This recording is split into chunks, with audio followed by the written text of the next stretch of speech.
The Great Hall on Valanthos Prime was the most beautiful place in the known galaxy. Crystal towers rose toward a purple sky.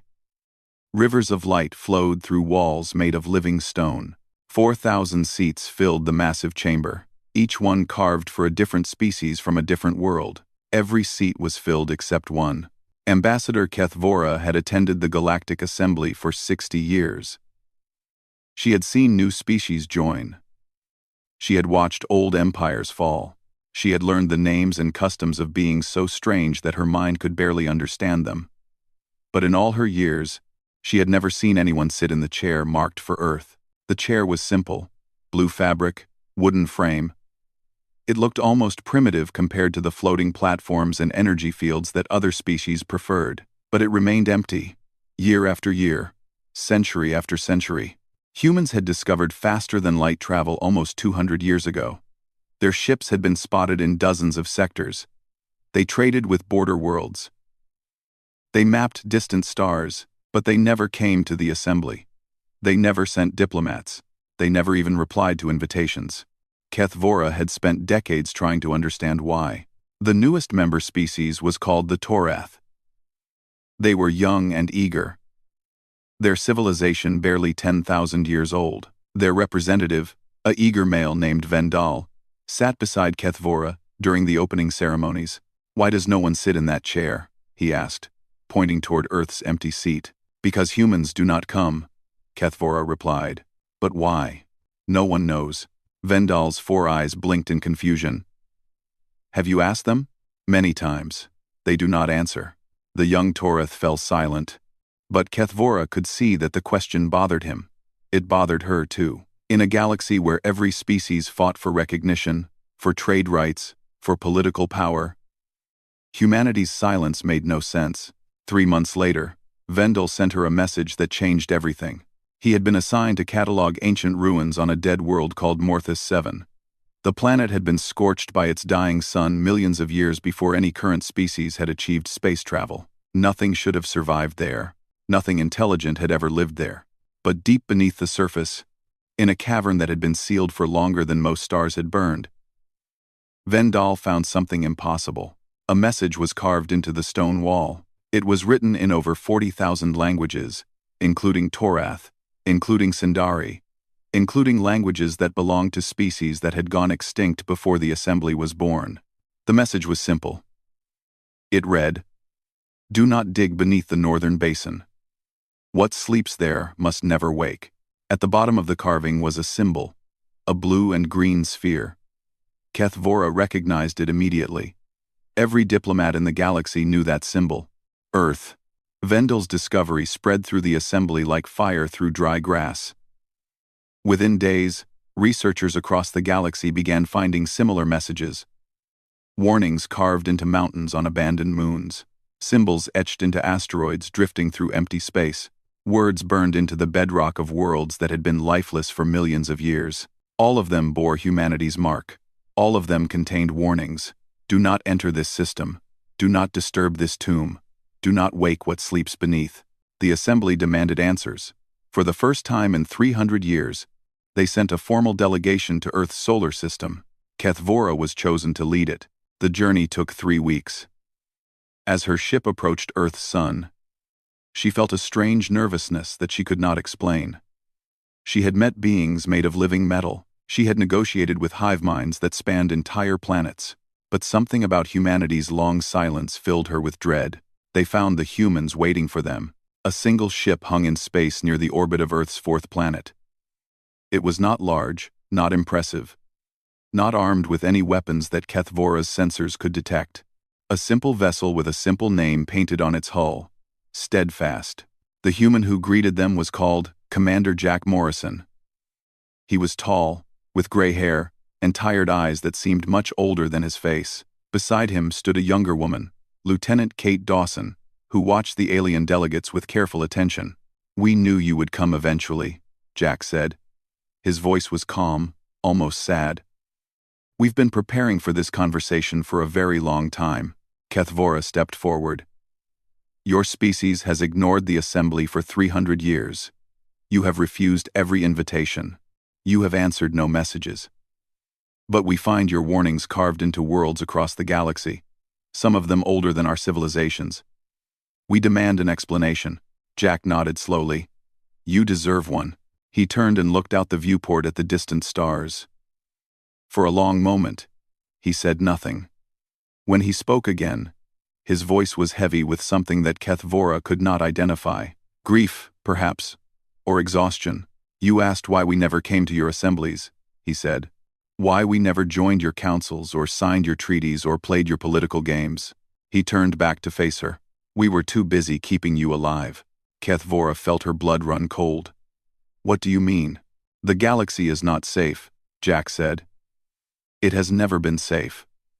There are things out there, sleeping in the dark between stars, buried in the cores of dead planets, drifting through the empty spaces where no light reaches, things that existed before your species evolved, things that will exist long after your species is gone. Kate Dawson stepped forward, her expression serious.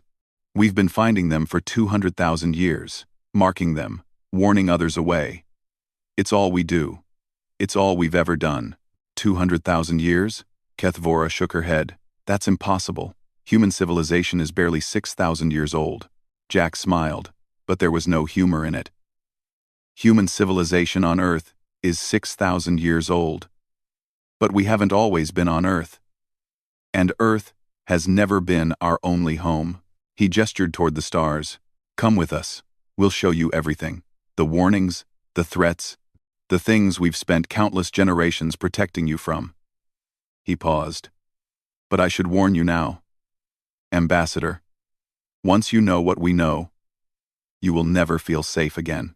Kethvora looked at her delegation. She saw fear in their eyes. She felt it in her own heart. But she had come too far to turn back now. Show us, she said. Jack nodded and turned toward the airlock. Follow me. The facility on Earth's moon stretched for hundreds of kilometers beneath the gray surface. Kethvora had seen many wonders in her long career. But nothing had prepared her for this. Thousands of humans worked at stations covered in holographic displays. Each screen showed a different world, a different star system, a different corner of the galaxy. Red markers blinked on countless planets. Warning symbols flashed over regions of empty space. It looked like a war room, but the enemy was not any species Kethvora had ever heard of. Their guide was a woman named Dr. Amy Chen. She was small and quiet, with the patient voice of someone who had explained difficult things many times before. She led the delegation through corridors lined with ancient artifacts and walls covered in star charts. We call this place the Vigil, Amy explained. It has been operational for almost 9,000 years. High Arbiter Solen, the oldest member of the delegation, made a sound of disbelief. She was a being made of living crystal, ancient beyond measure. And she did not like being surprised. Your species only developed writing 6,000 years ago, she said. Your oldest civilizations collapsed long before that. How can this facility be older than your recorded history? Amy stopped walking. She turned to face the delegates, with an expression that was neither proud nor ashamed. It was simply tired. Our civilizations on Earth collapsed many times, she said. We let them collapse. Sometimes we made them collapse on purpose. Solen's crystal form flickered with confusion. Why would you destroy your own civilizations? To protect our secrets. Amy began walking again, leading them deeper into the facility. The first humans to leave Earth did not do so in rockets. They were taken, stolen from their homes by a species called the Architects, approximately 200,000 years ago. She pulled up a holographic display showing strange beings made of shadow and light. They looked ancient and powerful and completely alien. The Architects collected primitive species from across the galaxy. They scattered them on distant worlds to see how they would develop. Humans were one of their experiments. They placed small groups of our ancestors on hundreds of planets and then watched to see what would happen. We have no record of these Architects, Kethvora said. You wouldn't. They're gone now. Amy's voice grew cold. But the humans they scattered across the stars survived. We adapted. We evolved. And over thousands of generations, We discovered something the architects had never noticed. She stopped before a massive display showing a map of the entire galaxy. Thousands of points were marked in red, spread across every sector, every arm, every region of explored and unexplored space. The galaxy is full of sleeping horrors, Amy said. Things buried in the cores of planets, entities drifting between stars, weapons left behind by civilizations that destroyed themselves millions of years before any of us existed. The architects didn't know about them, but we found them, one by one, over countless generations. A man named Pete Holloway joined them. He was older than Amy, with white hair and hands that shook slightly when he moved.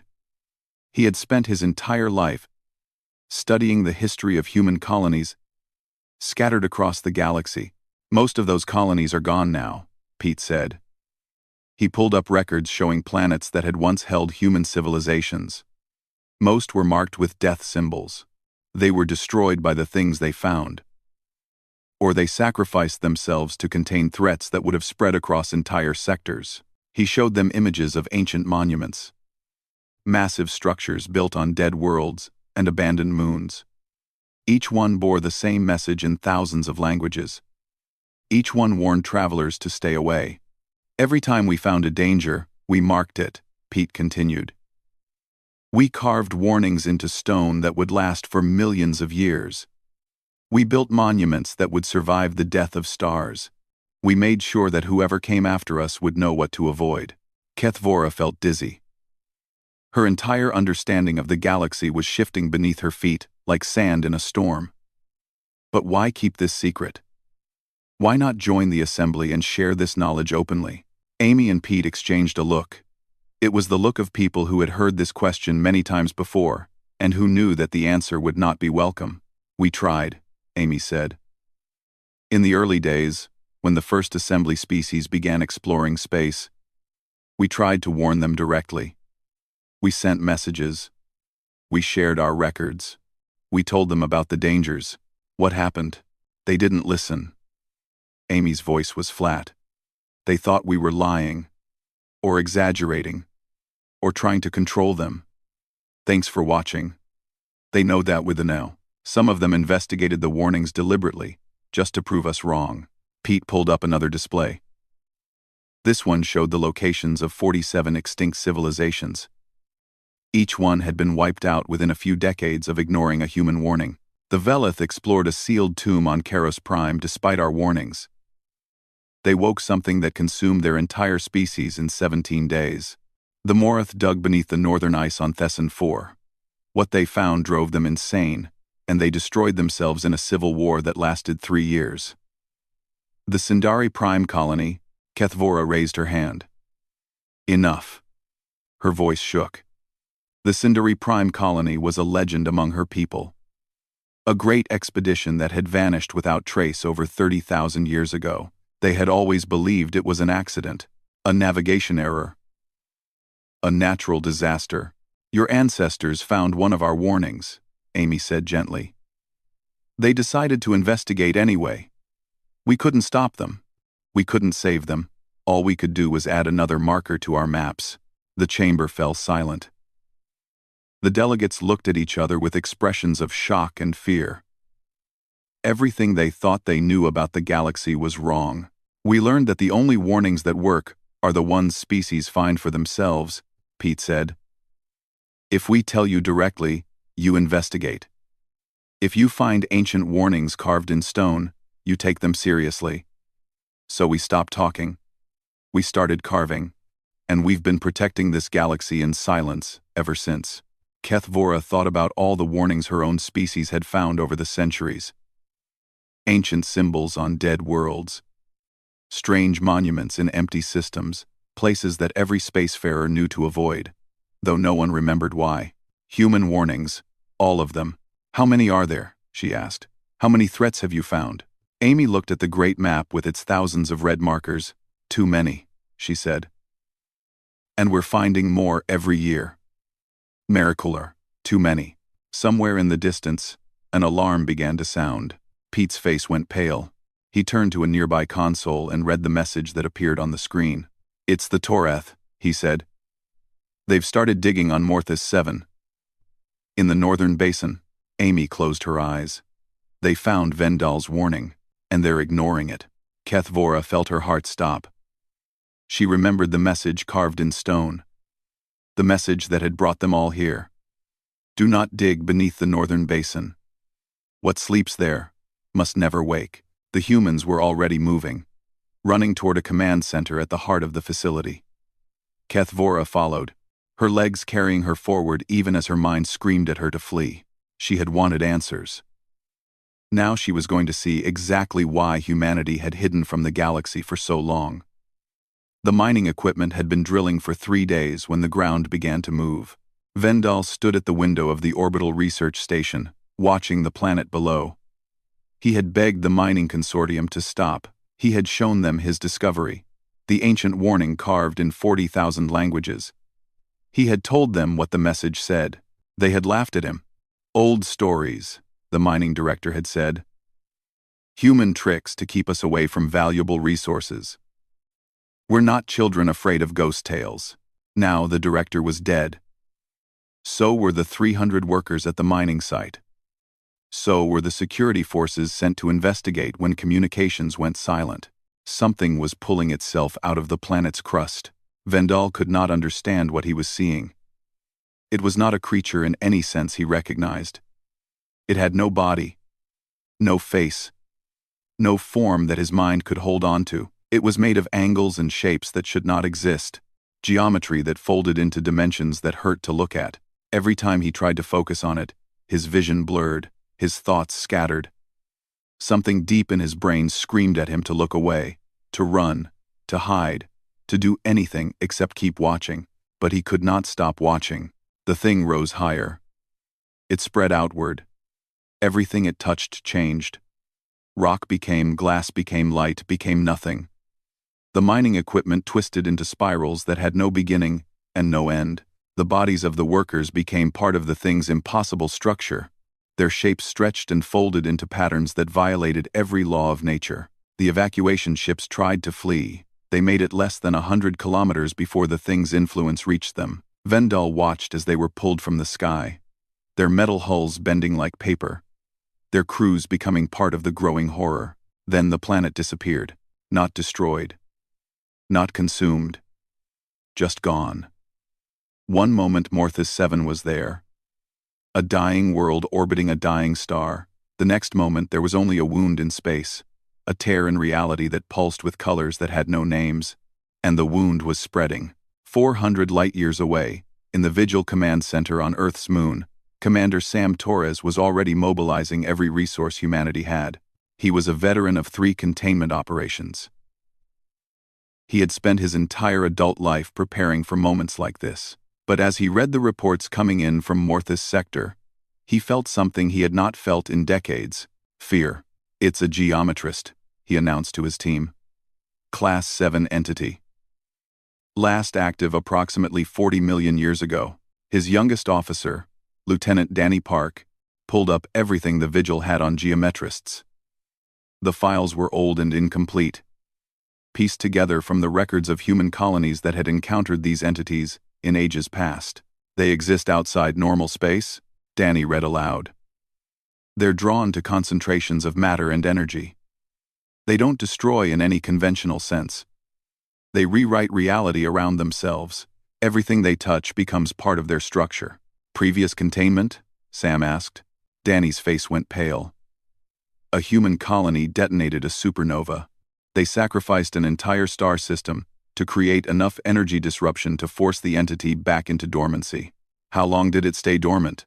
12 million years, until the system reformed and new species started mining the same area. Sam closed his eyes. The Morthus geometrist was already spreading. 3 neighboring systems had gone dark. The Torith fleet had been sent to investigate, but their ships could not even approach the expanding anomaly. The few that tried had simply ceased to exist. He made the only decision he could. He contacted Earth directly.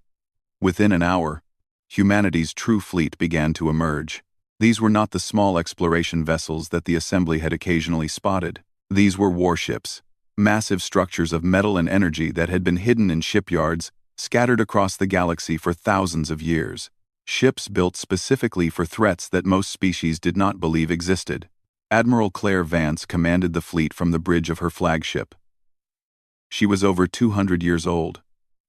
Her life extended by technologies that humanity had never shared with the galaxy. In her career, she had personally overseen the containment of 11 galaxy-threatening entities. She hoped she would survive to see a 12th. "Signal the assembly," Claire ordered, as her fleet jumped toward Morthus sector. "Tell them to evacuate everything within 50 light years. And tell them to stay out of our way." The battle lasted 17 days. Kethvora watched from a safe distance, her ship holding position at the edge of the evacuation zone. She saw human warships diving toward the spreading anomaly, firing weapons that tore holes in space itself. She saw the geometrist reaching out with tendrils of twisted reality, catching ships and crews and converting them into more of its impossible geometry. She saw humans die, hundreds of them, thousands of them. Ships vanishing into the anomaly, crews sacrificing themselves to buy time for their comrades. And still they kept fighting. On the third day, 3 star systems were deliberately destroyed. The humans detonated the stars themselves, creating waves of energy that pushed the geometrist back toward the wound where Morthus had been. The light from those explosions would travel across the galaxy for millions of years. On the 7th day, a young engineer named Beth Morrison sent a message to the fleet. She had been studying the geometrist's behavior, analyzing its movements, trying to understand what drove it. "It's not attacking," her message said. "It's searching." The mining equipment broadcast a signal. The geometrist is following that signal like an animal following a scent. She proposed a plan. Create a false signal. Lure the entity toward an artificially constructed spatial anomaly. Trap it in a pocket dimension with no matter to consume. Admiral Vance approved the plan immediately. Beth died activating the device. So did the crews of 6 ships that formed the containment perimeter. They knew they would die. They volunteered anyway. When the anomaly collapsed, it took the geometrist with it. The wound in space began to heal. The spreading tendrils of twisted reality faded like morning mist. The survivors received no celebration, no medals, no recognition from the assembly. They simply turned their ships around and began the long journey back to their stations. Kethvora watched them go. She finally understood why Earth's chair had always been empty. Humanity did not have time for politics. They did not have time for trade negotiations or territorial disputes or the endless debates of the Galactic Assembly. They were too busy fighting an ancient war against horrors that most species did not know existed, and they had been fighting that war alone for longer than her entire civilization had existed. The memorial service was held on a station orbiting the wound where Morthus 7 had been. The wound was healing slowly, but it would take millions of years for space to fully repair itself. For now, it hung in the darkness like a scar, a permanent reminder of what had been lost. 47 human ships, over 12,000 lives, 3 star systems, and 1 young engineer named Beth Morrison, whose plan had saved the galaxy and cost her everything. Kethvora attended the service. She stood at the back of the crowded hall, surrounded by humans who looked tired and sad and old beyond their years. No one spoke to her. No one needed to. The grief in the room was heavy enough to crush words. Admiral Claire Vance read the names of the dead. It took almost an hour. When she finished, she simply walked off the stage and disappeared into the crowd. There were no speeches, no grand statements, no politicians promising that the sacrifices would be remembered. The humans already knew they would not be remembered. They had been dying in silence for 200,000 years. After the service, Kethvora requested a private meeting with Commander Jack Morrison. She had learned that Beth Morrison had been his niece. She had also learned that he had lost a brother, a sister, and both parents to similar operations over the course of his long life. They met in a small observation room overlooking the wound in space. Jack stood at the window, his face reflected in the glass, his eyes fixed on the slowly healing tear in reality. "Why didn't you ask for help?" Kethvora asked. All these millennia, all these sacrifices. The assembly has resources, ships, soldiers. We could have helped. Jack did not turn around. You would have made things worse. How can you know that? Because every species that learns about the true dangers in this galaxy reacts the same way. His voice was calm, but there was pain beneath the surface. First comes denial. You tell yourselves the warnings are exaggerated. Then comes fear. You realize the warnings are true and you panic. And then comes recklessness. He finally turned to face her. You start wanting to study the threats. Understand them. Control them. Weaponize them against your enemies. He shook his head. And every single time, without exception, it ends in catastrophe. You think we're that foolish? I think you're that young. Jack gestured at the stars visible through the window. How old is the Sindari Collective? 40,000 years? The assembly itself has only existed for 12,000. Humanity has been scattered across this galaxy for 200,000 years. We've watched hundreds of civilizations rise and fall. We've seen what happens when species underestimate these threats. Kethvora felt a chill run through her. What happens? They become warnings themselves.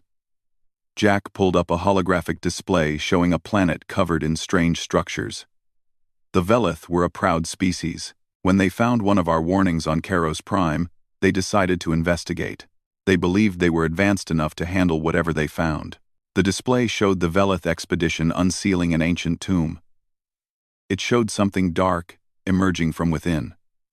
It showed an entire civilization consumed in less than 3 weeks. We couldn't stop them, Jack said. We couldn't save them. All we could do was add a new warning to our maps. He changed the display. Another species. Another warning ignored. Another civilization erased. The Morath. The Kellis hegemony. The first Sindari colony. Each name came with images. Ships destroyed. Worlds consumed. Billions of lives ended because someone decided to dig where they had been told not to dig. The warnings we carved weren't just to protect you from the dangers, Jack said. They were to protect you from yourselves.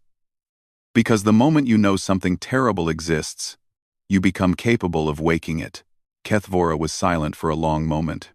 She thought about her own species, her own government, her own leaders. She thought about how they would react if they learned that weapons existed that could destroy their enemies utterly. She thought about how tempted they would be to find such weapons, to control them, to use them. She knew Jack was right. And now we know, she finally said. Jack nodded slowly.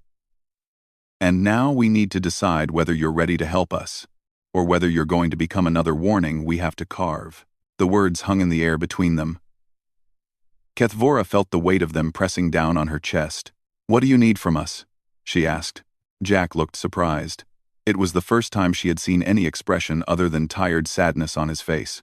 No one has ever asked that before, he said. Then I am the first. He studied her for a long moment. She could not tell what he was thinking. Then he turned back to the window and the slowly healing wound in space. We need you to grow up, he said. To stop treating the galaxy like a playground and start treating it like what it is. A graveyard of civilizations that came before you. Many of them destroyed themselves by waking things that should have stayed buried. He paused, and when he spoke again, his voice was softer. We've been doing this alone for so long. We're tired. We're dying faster than we can train replacements.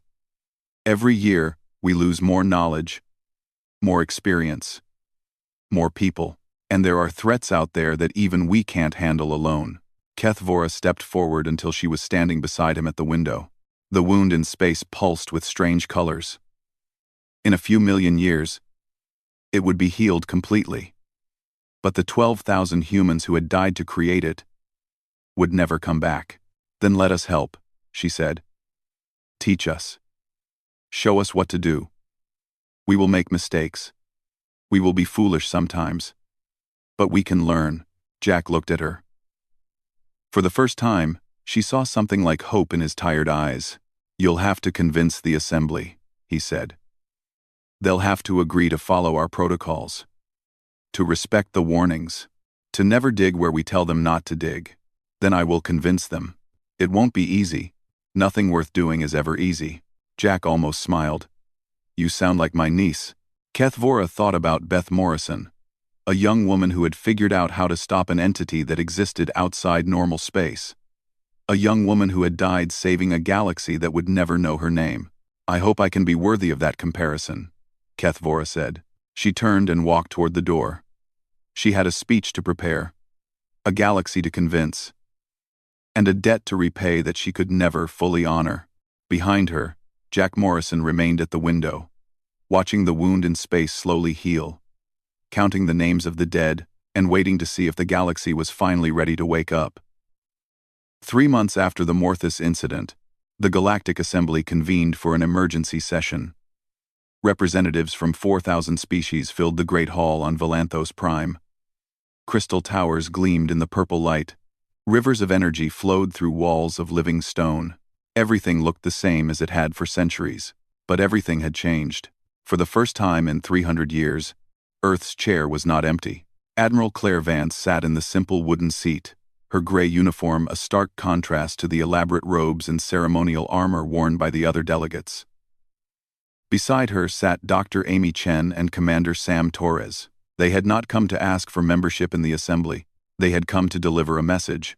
The chamber fell silent as Claire rose to speak. 3 months ago, a Class 7 entity awoke on Morthus 7, she began. Her voice was calm and clear, carrying to every corner of the massive hall.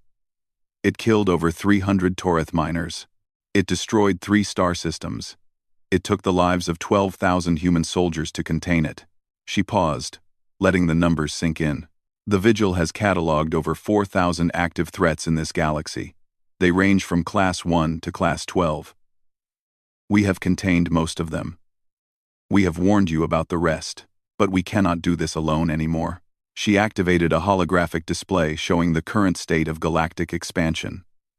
Thousands of young civilizations were spreading outward, colonizing new worlds, mining new resources. Many of them were heading directly toward buried dangers. In the next 1,000 years, at your current rate of expansion, approximately 237 of our warnings will be discovered by species who do not understand what they mean. Based on historical patterns, at least 60% of those species will investigate anyway, and at least 30% of those investigations will result in catastrophic awakenings. The chamber erupted in noise. Representatives shouted questions. Delegates demanded explanations. Some accused humanity of lying. Others demanded proof. The chaos lasted for several minutes before High Arbiter Solène raised her crystalline hand for silence.